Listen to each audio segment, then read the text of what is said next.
Hi,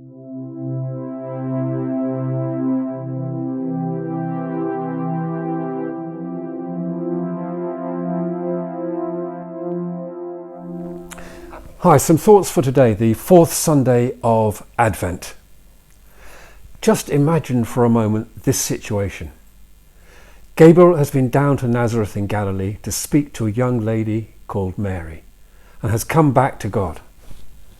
So how did it go with Mary, says God? Gabriel replies, she says, no thanks. Gabriel goes on to recount his meeting with Mary. First of all, after saying hello, Mary is frightened out of her skin. He tells her it's okay, don't be afraid, for she's found special favour with God. He goes on to tell her that God has chosen her to bear a son called Jesus, who will be Son of the Most High. He will be great and will reign over the house of Jacob, and his kingdom will have no end. Then she says, no way, I'm not getting involved.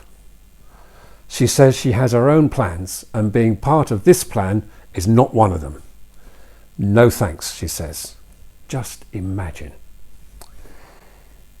There is a museum in Bruges with a tapestry made up of two separate sections. In one section, everyone has gone to the edge of heaven to await Mary's response to Gabriel's announcement. The angels have hung up their harps, and the saints have stopped taking emergency phone calls. Everyone is holding their breath, waiting for Mary's response. In the second section, having heard the response, angels and saints are breathing a sigh of relief, and you can almost see God saying, well, thank God for that. Mary's response is vital. God proposes, and it needs Mary to say yes to make the words real, to make his words a living reality. At one point in the encounter with Gabriel, Mary does interrupt the heavenly messenger with the message, well, how can this be? It is never wise to interrupt angels. Poor old Zechariah, whose wife Elizabeth gave birth to John, he also interrupted Gabriel. John said, how can we have a child in our old age? It's not possible. And anyway, Elizabeth, my wife, is barren. Her womb is a wilderness. As a result of his interruption and his attempt to demolish God's dream, the angel shut Zechariah up.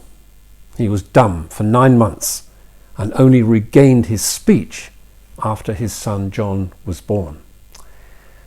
So it is never wise to interrupt angels. But Gabriel is kinder to young ladies than he is to old priests. After all, they should know better than to question angels, especially as Zechariah was a priest. Gabriel tells her that all will be well, and that Elizabeth, her relative who is married to Zechariah, will give birth to a son. Despite her age, the angel tells her that nothing will be impossible to God. At the end of this life-changing meeting, Mary responds, here I am, the servant of the Lord. Let it be with me according to your word. It is a remarkable meeting, and Mary could easily have said no, I'm not getting involved, and move on with her own personal life. God needed Mary to say yes, yes, here I am. Throughout Jesus' life and work, he proposed various ideas, various actions, and for them to have life and make a difference, Jesus needed to hear the response, yes, yes, here I am. This was true for the disciples.